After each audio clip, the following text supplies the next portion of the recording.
అమ్మ మాట అమ్మాయి బాట ఛానల్కి స్వాగతం. మీ ఉపచేతన మనసు యొక్క శక్తి, the power of your subconscious mind. మొదలు పెట్టుకుందామా? చిన్న విన్నపం, చివరి వరకు వినండి, బోర్ అనుకోవద్దు. మనకి ఉపయోగపడే విషయం ఇది. చివరి వరకు విని లైక్ చేసి షేర్ చేయండి. తప్పకుండా వింటారు కదా. ప్రతి ఒక్కళ్ళు తెలుసుకుని ఆచరిస్తే మన జీవితాలు ఎంతో అద్భుతంగా మారిపోతాయి. మొదలు పెట్టుకుందామా? ఉపచేతనతో పని చేయించుకోవడం ఎలా?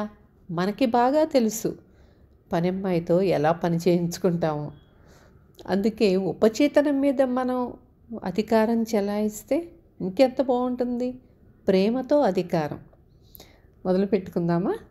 మొట్టమొదట గ్రహించవలసిన విషయం ఏమిటంటే, ఉపచేతన మనసు నిర్విరామంగా పనిచేస్తూనే ఉంటుంది. రాత్రైనా పగలైనా అది చురుకుతనం పాటిస్తూనే ఉంటుంది. మన ఉపచేతన మనసు మన శరీర నిర్మాత, కానీ చేతనాత్మకంగా మనం దాన్ని చూడలేము. మౌనంగా పనిచేసే తీరును వినలేము. మన పని చేతనాత్మక మనసుతో మాత్రమే, కానీ ఉపచేతన మనసుతో కాదు. మనం చెయ్యవలసిందల్లా మన మంచి ఎదురుచూపుతో చేతన మనసును లగ్నపరుచుకొని ఉంచటం. అలాగే మనం తరచుగా ఆలోచించేవి అందమైనవిగాను, నిజమైనవిగాను, న్యాయమైనవిగాను, మంచివిగాను ఉండేటట్టు చూసుకోవాలి. మన చేతన మనస్సును జాగ్రత్తగా చూసుకోవటం ప్రారంభిద్దాము. మన ఉపచేతన మనస్సు ఎప్పుడూ అలవాటు ప్రకారం వ్యక్తీకరణ, పునరుత్పత్తి, బహిర్గతం చేస్తుందని మనసులోనూ ఆత్మలోనూ తెలుసుకుందాం. ఎలాగైతే నీరు అది ప్రవహించే గొట్టం యొక్క ఆకారాన్ని స్వీకరిస్తుందో, అలాగే మన జీవిత సూత్రం కూడా మన ఆలోచనల ప్రకారంగానే ప్రవహిస్తుంది. మన ఉపచేతనలో సమన ఉనికి సామరస్యంతోనూ, ఆరోగ్యంగాను, ఆనందంగాను, సంతోషంగాను, సమృద్ధిగాను ప్రవహిస్తుందని దావా చేద్దాం. దాన్ని నడిపించే మేధస్సు ప్రియమైన తోడుగాను అనుకుందాము. గట్టిగా నమ్ముదాం. అది మనలో నిరంతరం ఉత్తేజపరుస్తూ, స్ఫూర్తినిస్తూ, అభివృద్ధి చెందుతూ ప్రవహిస్తుంది. ఇది సరిగ్గా ఈ విధంగా స్పందిస్తుంది. మనం నమ్మినట్లు ఇది జరుగుతుంది, జరిగి తీరుతుంది. ఉపచేతనకున్న ఉపశమన నియమం కంటి చూపు తెప్పిస్తుంది. ప్రఖ్యాతి గడించిన ప్రామాణికమైన సంఘటన ఒకటి. ఫ్రాన్స్ ప్రాంతంకి చెందిన మేడం భైర్ అనే మహిళ లూర్డెస్లోని వైద్య విభాగంలో దస్తావేజులు భద్రపరుచు భవనంలో ఉంది. మేడం భైర్ గుడ్డిది. ఆమె కంటి నరాలు దెబ్బతిన్నాయి, పనికి రాకుండా పోయాయి. ఆమె లూర్డ్స్లోకి వచ్చాక అద్భుతం జరిగింది. ఆమెకు కంటి చూపు తిరిగొచ్చింది.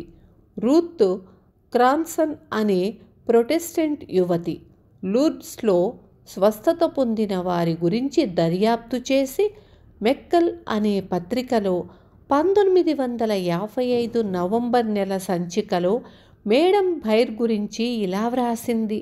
లూర్డ్స్లో ఆమె ఆశ్చర్యకరంగా తన కంటి చూపును తెచ్చుకుంది. ఆమె కంటి నరాలు ఇంకనూ నిర్జీవంగా పనికిరాని స్థితిలో ఉన్నాయని ఎంతోమంది డాక్టర్లు ఆమెను పరీక్షించాక నిర్ధారించారు. 1 నెల తరువాత ఆమెను మళ్ళీ పరీక్షించాక ఆమె దృశ్యమాన నిర్మాణం బాగై యథాస్థితికి చేరినట్లుగా గ్రహించారు. మొదటలో ఆమె నిర్జీవమైన కళ్ళతో చూసేదని వైద్య పరీక్షలు చెప్పాయి. నేను లూర్డెస్ చాలాసార్లు వెళ్ళాను, చాలా చమత్కారాలు చూశాను. దీని గురించి వచ్చే అధ్యాయాలలో చూద్దాము. నిస్సందేహంగా చాలా దైవ సన్నిధిలో ఇలాంటి స్వస్థత పొందటం జరుగుతుంటుంది.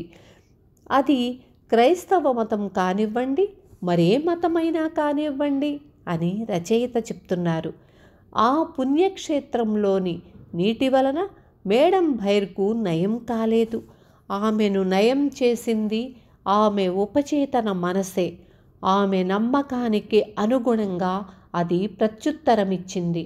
ఆమె ఉపచేతనలో ఉన్న ఉపశమన నియమం ఆమె ఆలోచన రీతికి అనుగుణంగా స్పందించింది. నమ్మకం అనేది ఉపచేతన మనసులో ఒక ఆలోచన. అది దేన్నైతే నమ్ముతుందో దాన్ని నిజంగా అంగీకరిస్తుంది. అలా నమ్మిన ఆలోచన తనంతట తానే కార్యరూపం దాలుస్తుంది. నిస్సందేహంగా మేడం భైర్ పుణ్యస్థలికి గొప్ప ఆశతో వెళ్ళింది. ఆమెకు తన గుండె లోతుల్లో తన జబ్బు నయం అవుతుందని తెలుసు. ఆమె ఉపచేతన మనసు దానికి అనుగుణంగా ప్రవర్తించి ఎల్లవేళలా ఉన్న నయం చేసే శక్తులకు విడుదల కలిగించింది. కంటిని సృష్టించిన ఉపచేతన మనస్సు తప్పకుండా దెబ్బతిన్న నరానికి జీవం పోసి వెనక్కి తీసుకురాగలదు. దేన్నైతే సృజనాత్మక సూత్రం సృష్టిస్తుందో దానిని అది పునర్సృష్టి చెయ్యగలదు. మీ విశ్వాసానికి అనుగుణంగానే అన్నీ మీకు జరుగుతాయి అని రచయిత చెప్తున్నారు. మన ఉపచేతన మనసుకు సంపూర్ణ ఆరోగ్యం అన్న ఆలోచనను అందించటం ఎలా? దక్షిణ ఆఫ్రికాలోని జోహాన్స్బర్గ్లో ఒక క్రైస్తవ మతాచార్యుణ్ణి కలిశాను. తనలో పూర్తిగా వ్యాపించిన ఊపిరితిత్తుల క్యాన్సర్ను తాను ఎలా నయం చేసుకున్నాడో ఆయన నాకు చెప్పాడు. ఆయన ఉపయోగించిన పద్ధతి తన చేతులారా వ్రాసి ఇచ్చినది. ప్రతిరోజు అనేకసార్లు నేను పూర్తిగా మానసికంగా శారీరకంగా విశ్రాంతి తీసుకుంటాను. నేను నా శరీరానికి విశ్రాంతి కలగజేయటం కోసం దానితో ఇలా మాట్లాడుతుంటాను. నా పాదాలు విశ్రాంతి తీసుకుంటున్నాయి, నా మడమలు విశ్రాంతి తీసుకుంటున్నాయి, నా కాళ్ళు విశ్రాంతి తీసుకుంటున్నాయి, నా ఉదర సంబంధిత కండరాలు విశ్రాంతి తీసుకుంటున్నాయి, నా గుండె ఊపిరితిత్తులు విశ్రాంతి తీసుకుంటున్నాయి, నా తల విశ్రాంతి తీసుకుంటోంది, నా శరీరం అంతా పూర్తిగా విశ్రాంతిగా ఉంది. 5 నిమిషాల తర్వాత నన్ను మగత ఆవహిస్తుంది. నిద్రలోకి జారుకుంటాను. అప్పుడు ఈ నిజాన్ని నిరూపిస్తాను. భగవంతుని పరిపూర్ణత నా ద్వారా వ్యక్తీకరించబడుతోంది. సంపూర్ణ ఆరోగ్యం అన్న ఆలోచనతో నా ఉపచేతన మనసు ఇప్పుడు నిండిపోతోంది. భగవంతుడు తయారు చేసిన నా రూపం ఒక పరిపూర్ణ రూపం. నా ఉపచేతన మనసు నా శరీరాన్ని నా మనసులో నేను ప్రతిష్ఠించుకున్న భగవంతుని రూపానికి ప్రతిరూపంగా పునర్సృష్టి చేస్తోంది. ఆ మతాచార్యునికి అద్భుతంగా నయమయ్యింది.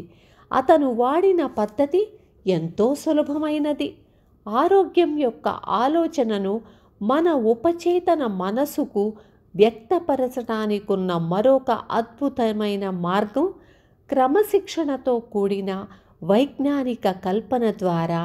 పక్షవాతం పాలైన ఒక ఆయనను తను తన ఆఫీసులో నడుస్తున్నట్లు, బల్లను తాకినట్లు, టెలిఫోన్లో మాట్లాడుతున్నట్లు, ఆరోగ్యంగా ఉన్నప్పుడు సాధారణంగా తను ఆఫీసులో చేసే పనులన్నింటినీ ఊహా చిత్రాలుగా చిత్రించమని నేను చెప్పాను. సంపూర్ణ ఆరోగ్యానికి సంబంధించిన ఈ రకమైన మానసిక ఊహా చిత్రాలను తన ఉపచేతన మనసు స్వీకరిస్తుందని నేను ఆయనకు వివరించాను. ఆయన ఆ పాత్రలో లీనమైపోయాడు. తాను నిజంగా ఆఫీసులో ఉన్నట్లు ఊహించుకున్నాడు. తన ఉపచేతన మనస్సుకు ఖచ్చితమైన పని ఇస్తున్నాడని ఆయనకు తెలుసు. అతని ఉపచేతన ఒక సన్న పొరలాంటిది. దాని మీద ఈ కల్పనా చిత్రం ముద్రించబడింది. ఆయన ఇలా మానసిక చిత్రం సృష్టించే క్రమశిక్షణను ఎన్నో వారాలు పాటించాడు. అప్పుడు ఒకరోజు ఇంట్లో ఎవ్వరూ లేనప్పుడు టెలిఫోన్ మోగింది. టెలిఫోన్ ఆయన దగ్గర నుంచి 12 అడుగుల దూరంలో ఉంది. విన్నారు కదా? మీకు అర్థమవుతుంది కదా? మన ఉపచేతన మనసుకి మనం ఆర్డర్లు జారీ చేయొచ్చు. మనకి ఫస్ట్ మనం ఆలోచించాల్సింది మన చేతన మనసుకు మనం మంచిని మాత్రమే ఆలోచించాలి, అందించాలి. అప్పుడు మన ఉపచేతన మనసు దానిని స్వీకరించి మనకి కావలసిన విధంగా అన్నీ జరిగేటట్లుగా చేస్తుంది. రేపు మళ్ళీ కలుస్తాను. Thank you. దయచేసి లైక్ చేసి షేర్ చేయండి. మరొకళ్ళు తెలుసుకునే అవకాశం కలుగుతుంది.